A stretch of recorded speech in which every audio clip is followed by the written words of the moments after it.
Morning, everyone. Good morning to newcomers, old comers, beginner's mind, all. We're all feeling our way in the dark together, finding out what it is to be a true human being, to live deeply, and to bring that awareness into our everyday actions of body, speech, and mind.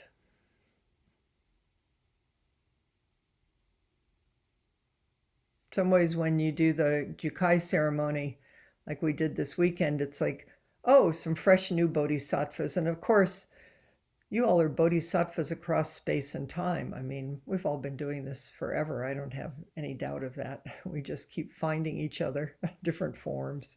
Sometimes it's your dog. Sometimes it's the person down the street that bugs you. Sometimes it's beloved Sangha members. It's just don't put some idea on top of this. You might miss a major portion of the world.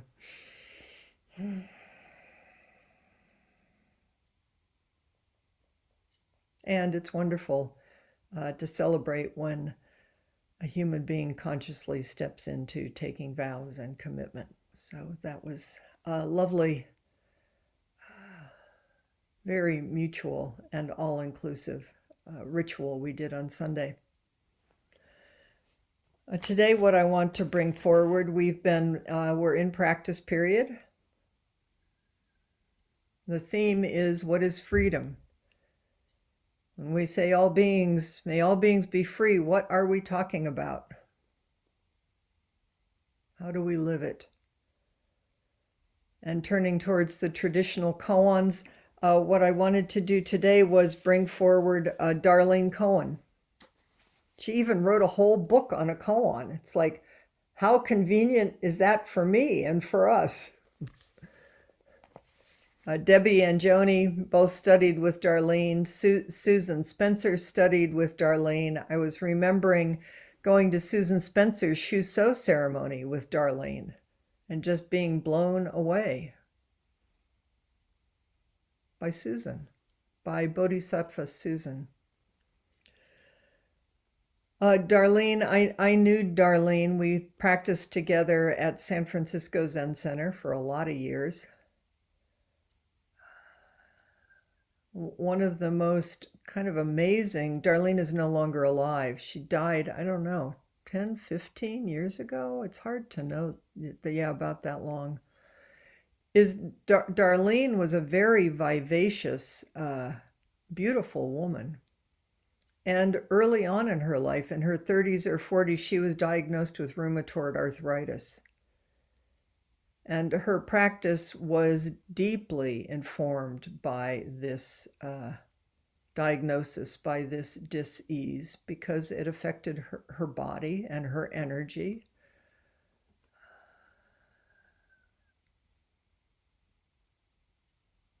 She founded groups that continue now called, I think they're still called Suffering and Delight, is how can you be upright and present right in the midst of the suffering of this very body, mind, whatever the world has brought you, and no delight. Don't have to separate it out. It's all flashing in and out of existence. This particular koan that she wrote about, I would imagine, came out of her practice with her disabled body or other abled body, or just the exact body that she got in this lifetime. The koan of the one who is not busy. So I thought, I don't know, when you read books, do you ever read the last chapter first? Some impulse in me wants to just go to the last chapter. That we can cut to the chase. then I'll go backwards and I'll bring forward the koan. The last chapter is called Effort Without Desire.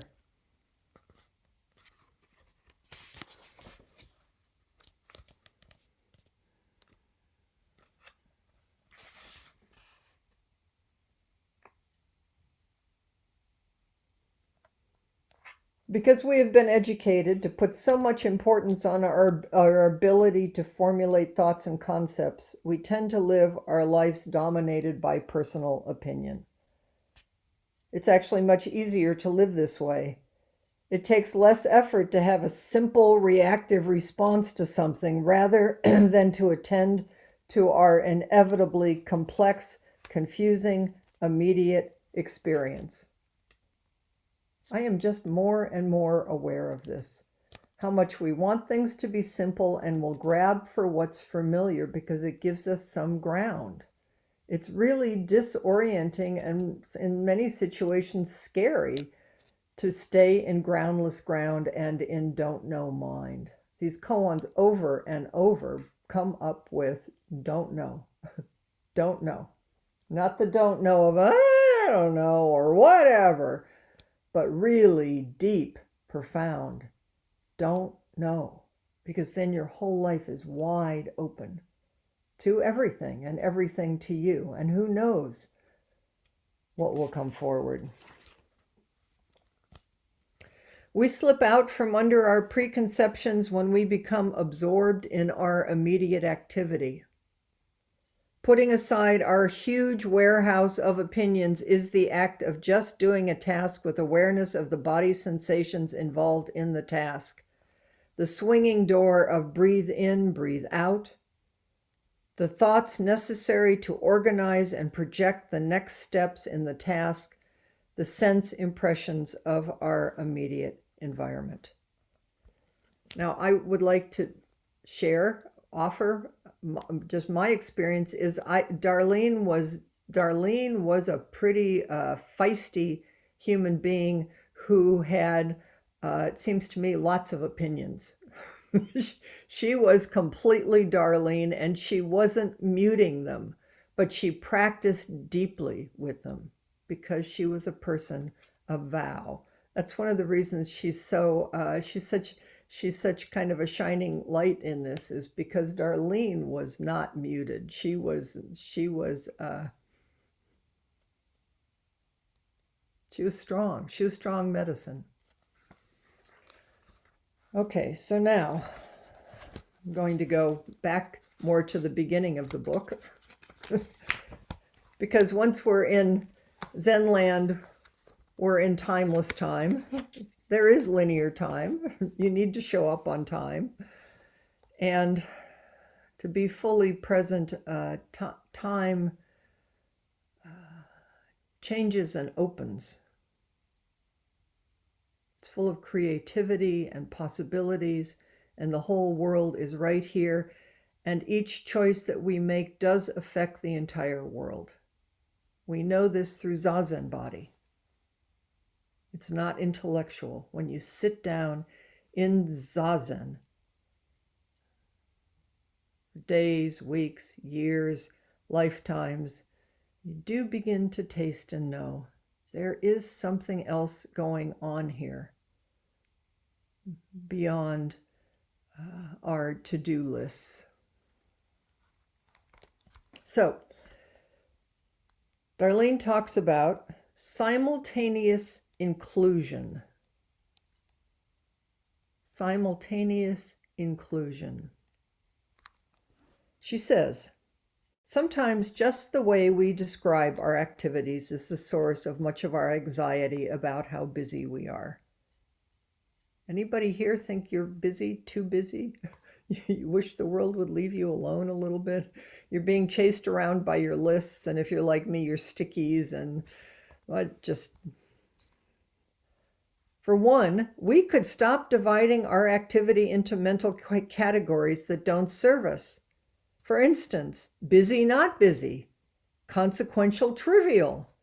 We could stop chopping our time into stress-producing shards of urgent and dispensable, superficial and deep, engrossing and boring.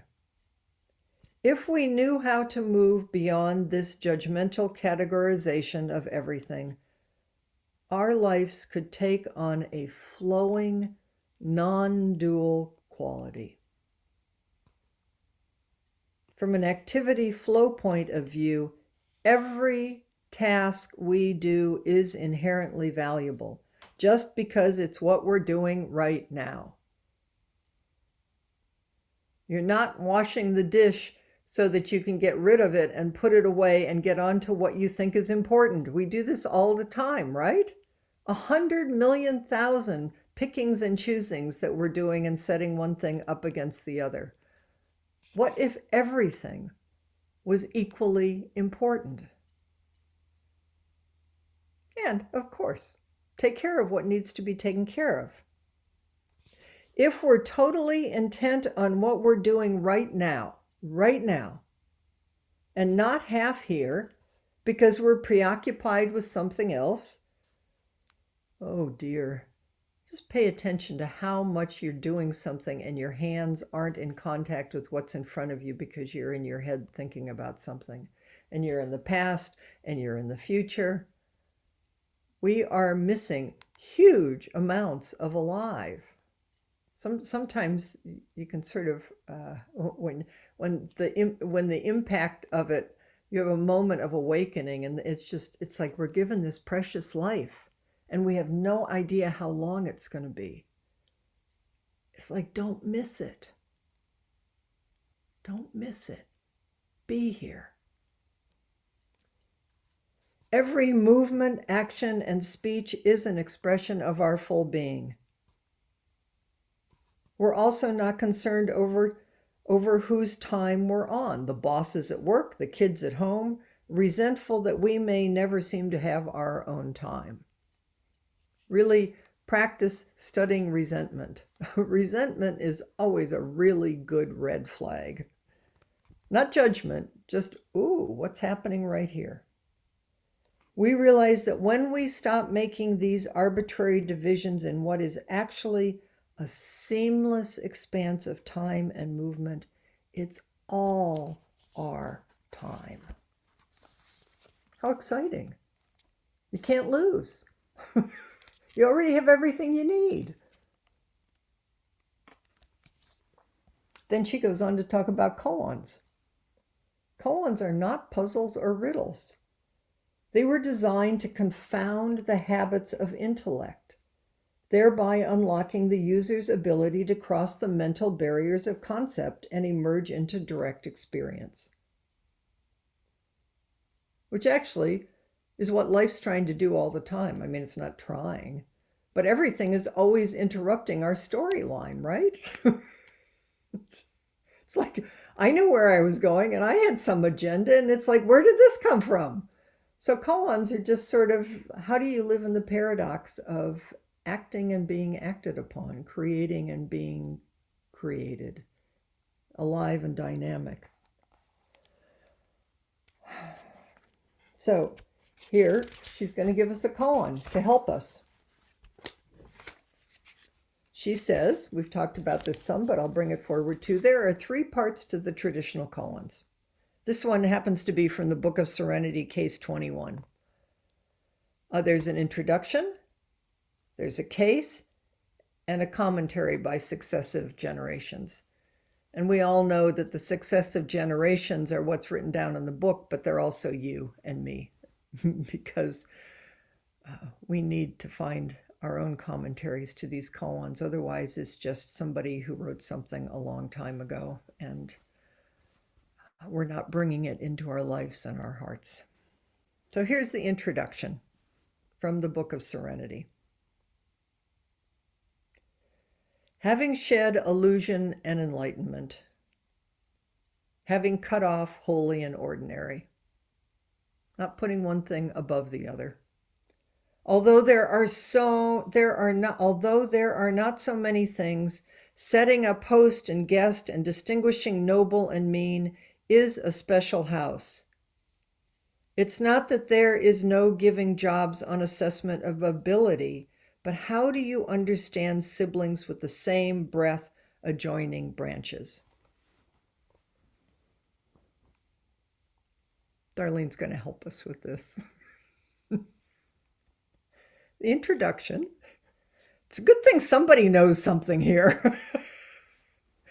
The introduction is referring to simultaneous inclusion, or non-dual perception, the experience we have when we just do our lives, whatever is under our nose or right in front of our nose, without considering whether it's timely, boring, pleasant, or unpleasant. We just dip our hands into the river of constantly flowing activity. Isn't that beautiful? We just dip our hands into the river of constantly flowing activity and take them out again when it's time to sleep, which is also activity. When we can view our work and our leisure and all our activity in this way, we have stopped chopping up our experience into opposing categories. We have shed illusion and enlightenment and cut off holy and ordinary. Remember Bodhidharma? Everything empty, nothing holy. Stop making things special. I mean, of course they're special. Birthday parties are great. But in everyday life, we want to reify something. We so much want to hold one thing above the other because it makes everything make sense in some way. And it also puts us in control or some illusion of control.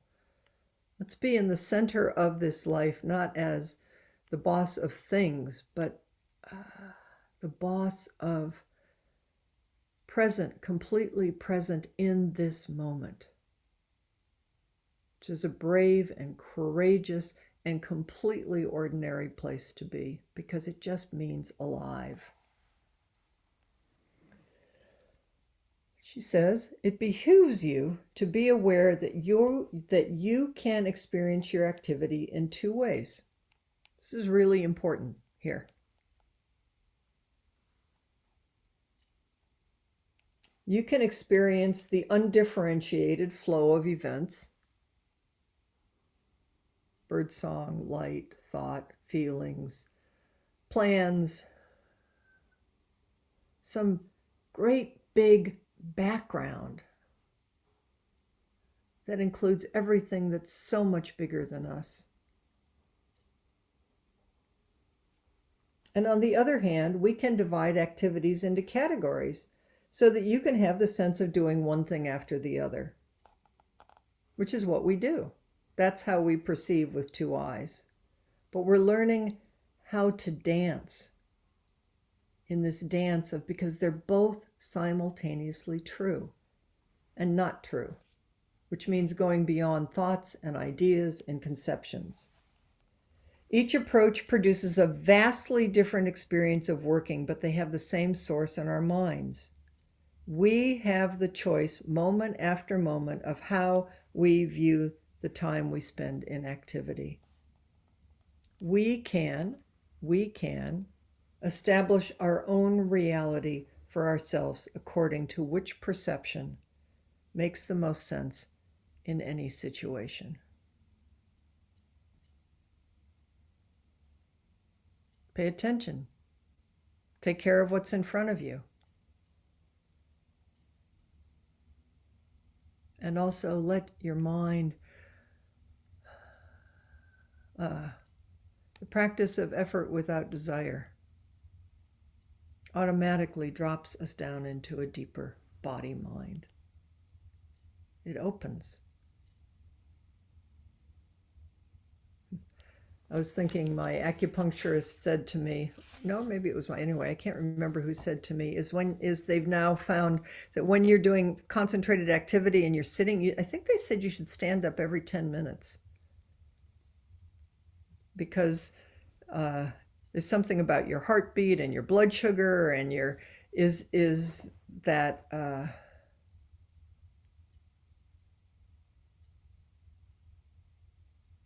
body needs to move.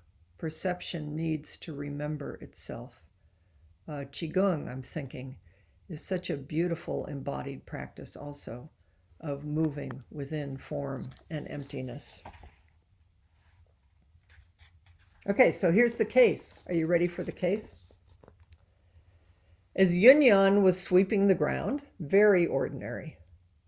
It's just this monk sweeping the ground. That's why I came to Zen, actually. One of the main reasons is I loved, have you ever seen that picture of the young smiling monks sweeping the ground? It's an old one. I looked at that when I was young and I thought, that's what I want. Then I came to Zen Center and everybody was pretty serious and didn't look so light and happy anymore. But now, this many years later, I think that's it. Just sweep the walk. There is complete pleasure in each act. Okay, so he's just sweeping the ground, and Dao Wu, his buddy, says, because they're playing with each other, too busy. And Yunyan said, you should know there is one who isn't busy. And Dao Wu said, if so, then there's a second moon.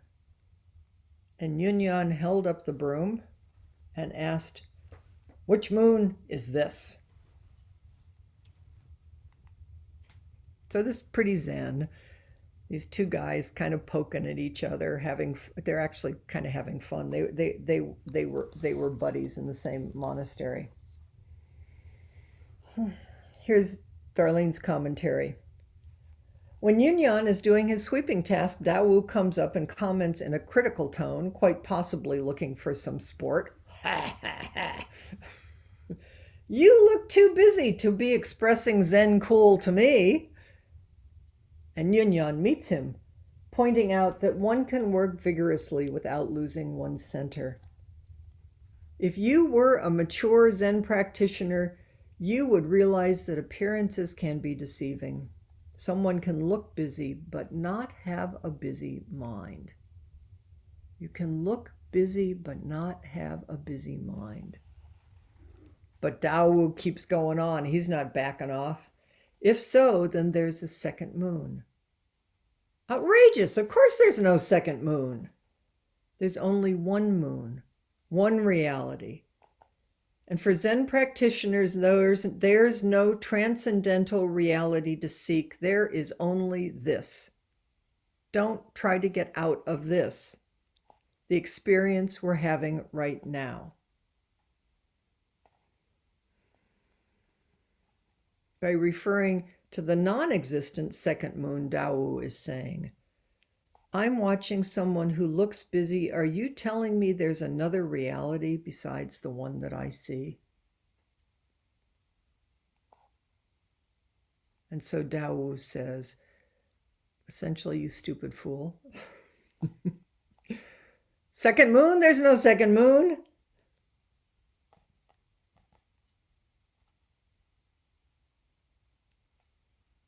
And Yunyan says, which moon is this? He understands how each of us shapes our own reality according to our point of view. He shakes his broom and demands, which moon is this? In other words, well, here, Darlene says it. What do you see now, you contemplative idiot? A broom or some idea about moons? He asserts the simultaneity of just everyday activity in this vast, unknowable, empty, ungraspable, moving, flowing reality. Don't think you're so smart and try to divide it up. Just be here.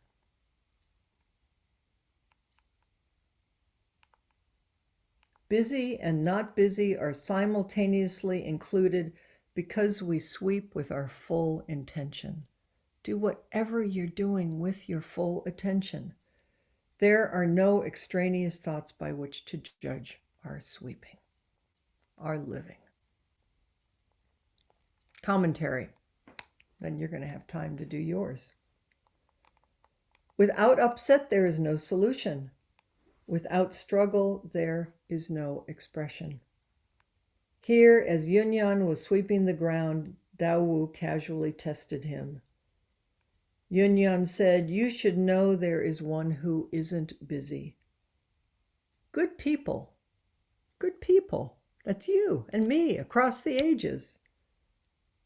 As you eat, boil tea, sew and sweep, you should recognize the one who is not busy. And then you will realize the union of everyday activity and enlightened, boundless reality. I don't like that it's called enlightened reality. Everything's enlightened reality. This is called simultaneous inclusion, naturally not wasting any time.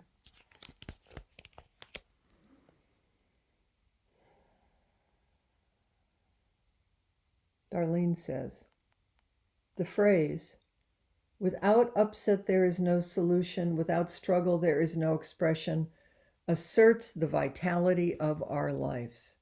Upset and struggle are part of our human life. That was Darlene's teaching. It's everybody's teaching, but Darlene lived struggle, rheumatoid arthritis, with so much grace. I don't remember ever looking at Darlene and feeling like she was a disabled, crippled woman. She was alive and she was living it. And my sense is that took a lot of effort without desire, just to show up moment after moment. She got more beautiful and more wicked. She had a great sense of humor, and Darlene did like to poke at you. So I think that's why she liked these koans. But she wasn't going to waste a minute. The commentary acknowledges that our difficulties often inspire us to exert ourselves to find a better way to do what we have to do, and to have dreams and visions of our relief. Thus, we find that right in the middle of our upset, there is a solution, an aspect of the upset itself. The jewel is right in the center of our deepest troubles and our deepest karma. Whatever you think is the most awful, worst, whatever you do thing about yourself that if you could just get rid of, then you'd be your true self. It's so ironic that the jewel is right there in the center of it. And it takes resolve and discipline and kindness and compassion and energy and sangha and dharma, because we're all human beings. We all just want to be comfortable. I mean, if you come down to it, we think freedom is comfort. I want to be comfortable. I hope you're comfortable. I hope everybody in the whole world is comfortable. But if the world is coming forward in myriad forms, some of which you like and some of which you don't like, how do you stay grounded in this body, heart, mind, right where you are? Use it for your own sake, waking up to freedom so that everybody can be free, because you at least know, if you can use your imagination, that whatever you're struggling with, there are people all over the planet that are also struggling with depression, or with someone at home that you're caring for, or anger, or judgment, or fear. So practice with it for the whole world. Right in the middle of our struggle, we can do no other than express that struggle. However, if we are able to stay alert and attentive during that struggle, solutions will begin to appear. Things are okay. Things are okay. This is the natural process of things.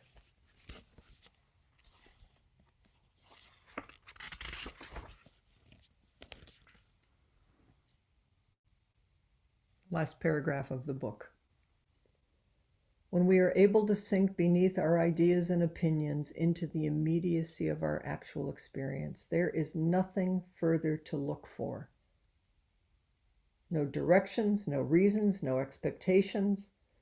At the moment when we are exactly here, doing each thing for its own sake, being present right here, right now, we give our activity our whole heart and being.